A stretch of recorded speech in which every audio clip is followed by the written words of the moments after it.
17 رمضان المبارک شب جمعہ تھی اور زمانہ تھا حضرت علی رضی اللہ تعالیٰ عنہ. آپ کی خلافت کو 5 سال کے قریب ہونے والے تھے، 4 سال 9 ماہ ہے. تو آپ گھر سے نکلے تو آپ نماز کے لیے اٹھاتے تھے لوگوں کو، الصلاۃ الصلاۃ الصلاۃ. مسجد کے دروازے میں داخل ہوئے تو وہاں خارجی عبد الرحمن بن ملجم چھپا ہوا تھا. اس نے آپ پر سیدھا وار کیا جو ایسے پیشانی کو چیرتا ہوا سر میں اتر گیا اور آپ کی داڑھی خون سے بھر گئی. تو میں قربان جاؤں اہل بیت کے اخلاق. لوگوں نے جب اسے پکڑ لیا تو آپ نے فرمایا کہ احسنوا نزلہ، یہ مہمان ہے، اس کا اچھی طرح اکرام کرو، اور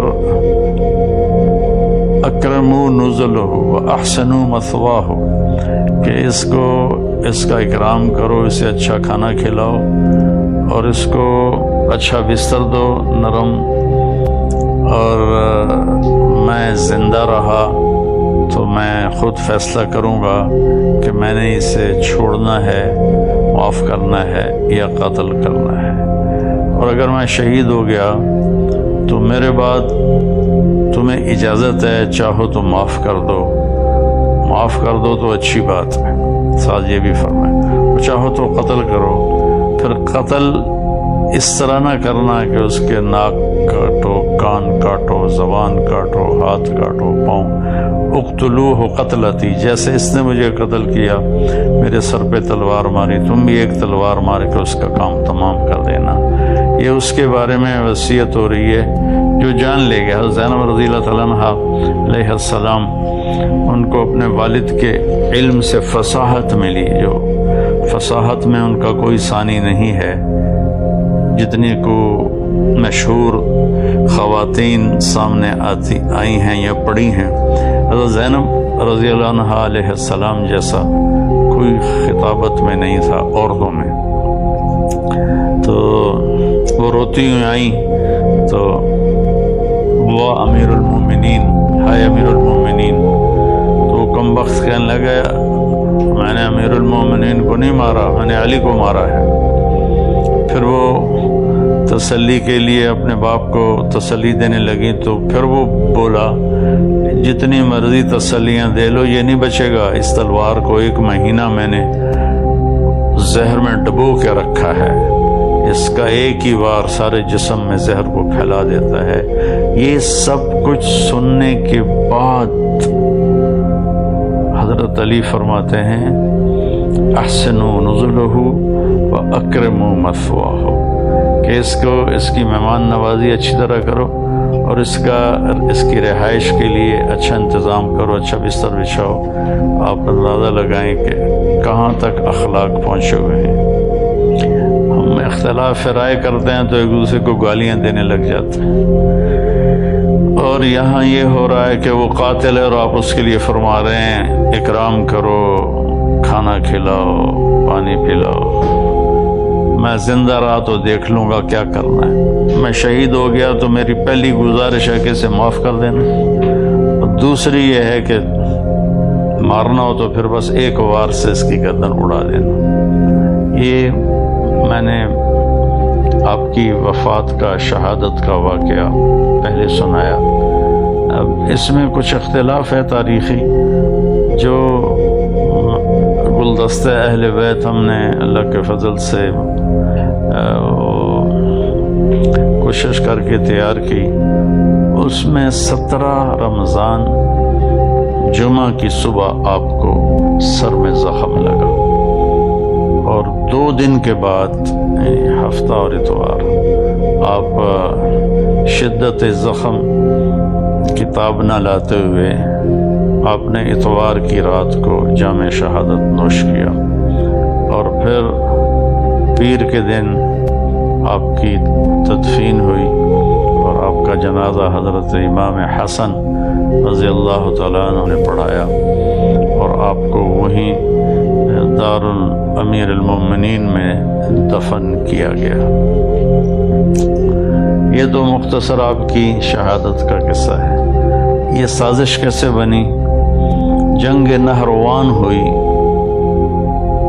خارجیوں کے ساتھ آپ کی، تو 3 خارجی، ایک یہ عبد الرحمن بن عوف، ایک مبرک بن عبداللہ التمیمی اور ایک عامر بن بکر التمیمی، یہ 3 اکٹھے ہوئے کہ نہروان میں جو ہمارے ساتھی قتل ہوئے ان کے بعد تو زندگی کا کوئی مزہ ہی نہیں ہے، یہ سارا فساد جو پھیلا ہوا ہے کیوں نہ اس کا کوئی تدارک کریں۔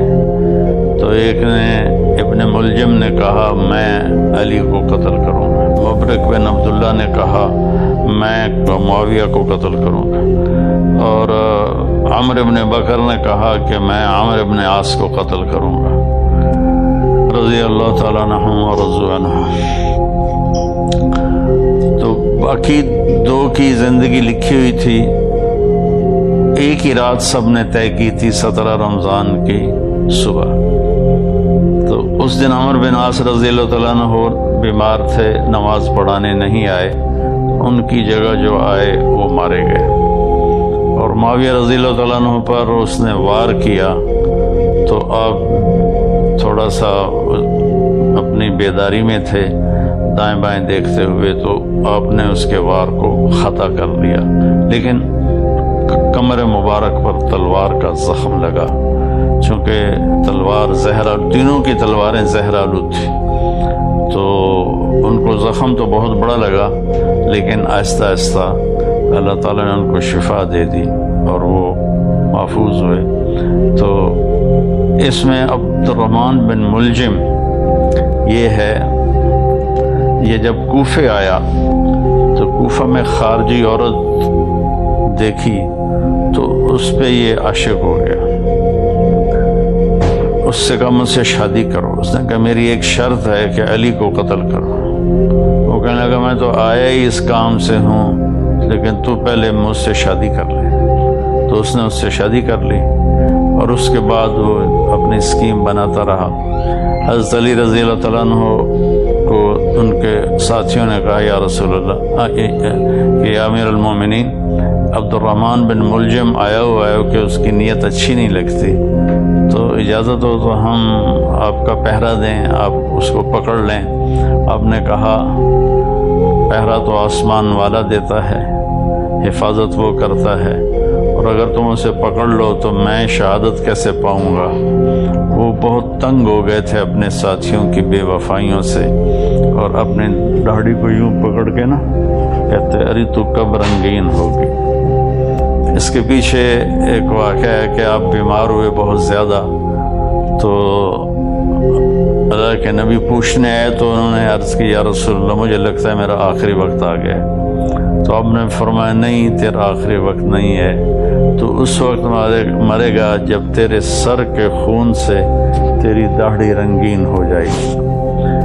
تو ہوئی بھی ایسے، اس نے یہاں تلوار ماری جس نے ماتھے کو بھی پھاڑ دیا اور یہاں تک کھوپڑی کو بھی پھاڑ دیا، تو سارا خون آیا اور داڑھی پہ لگ گیا۔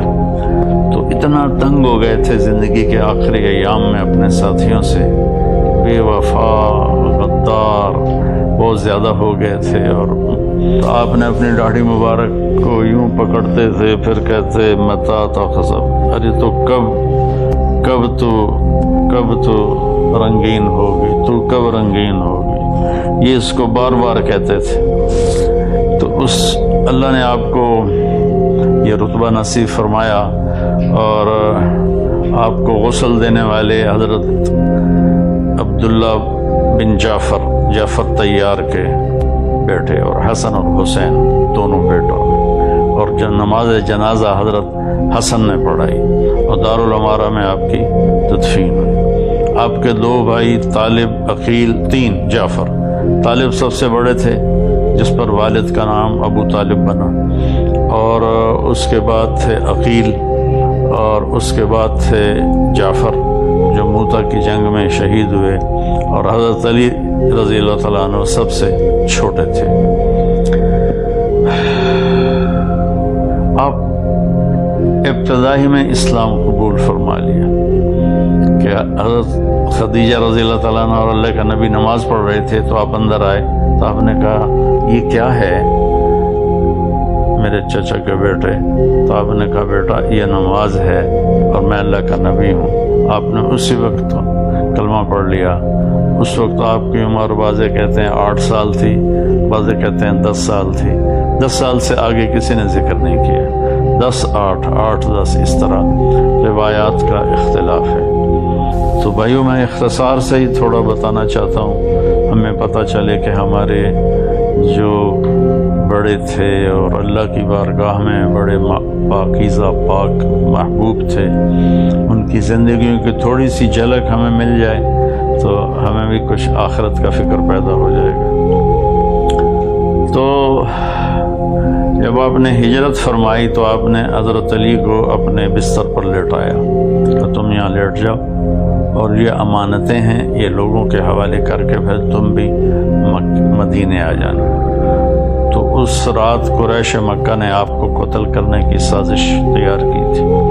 آپ باہر نکلے اور مٹی اٹھا کے یوں پھینکی، وجعلنا من بین ایدیہم سدا من خلفہم سدا فغشیناہم فہم لا یبصرون، سورہ یاسین۔ ہم نے آگے بھی دیوار بنا دی، پیچھے بھی دیوار بنا دی اور ان کو ہم نے اندھا کر دیا، وہ دیکھنے کے قابل نہ رہے اور آپ نکل گئے۔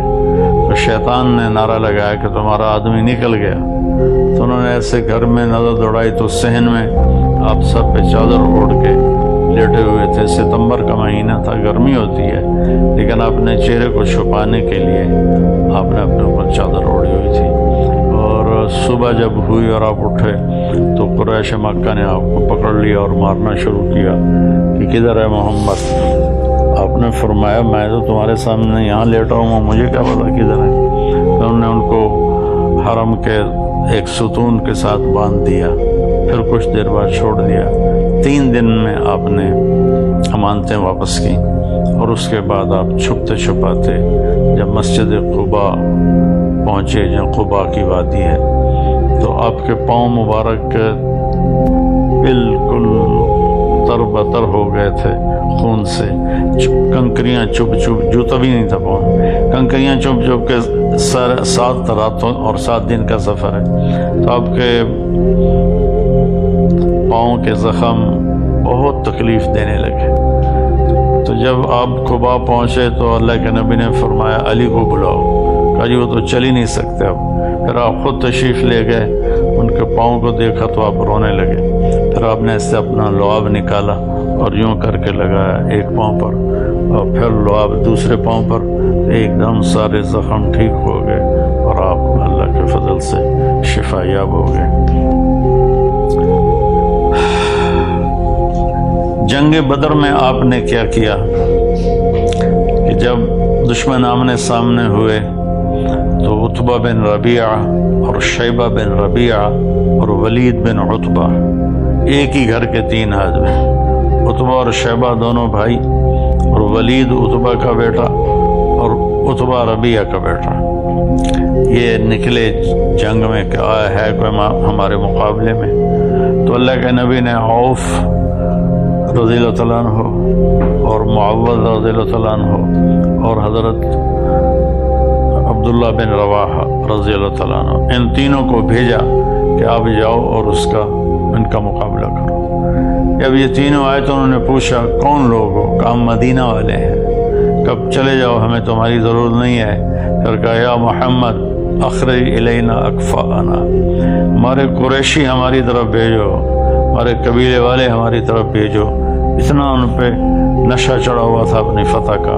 تو آپ نے فرمایا یا حمزہ قم، یا شیبہ قم، یا علی قم، کیونکہ علی چھوٹے تھے نا، حمزہ بھی چچا تھے، شیبہ بھی چچا تھے۔